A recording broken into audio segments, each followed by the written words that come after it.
එතකොට අම්මා මූ ගැනද කිව්වේ හිතුවට වැඩිය ටිකක් ලොකු කූඹියෙක් හැබැයි. මල්ලි මොකද්ද මේ බලු කතාවක් කියලා තියෙන්නේ මම උඹලා සීනි බෝතලෙට පැන්න කියලා. නියම් 2.50 වැඩ ගන්නවා.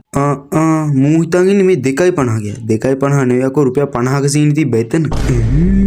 ඇයි උඹ දැන් ළඟට ආවේ ගහන්නද ගානක් කන පොඩි උක්කා මාර බඩුවන්න ඔයා සීනි හොරෙන් කාලේ මෙතන කනටත් ගහන්න කතා කරන්නේ. මල්ලි මොකද මේ ඔය ඇයි මේ සීනි චුට්ටකට ඔච්චර දඟලන්නේ? දඟලන්නේ නෙවෙයි පගෝ. උඹලා හොරෙන් කන්න අපි ගෙදරින් ගුටි කන්න.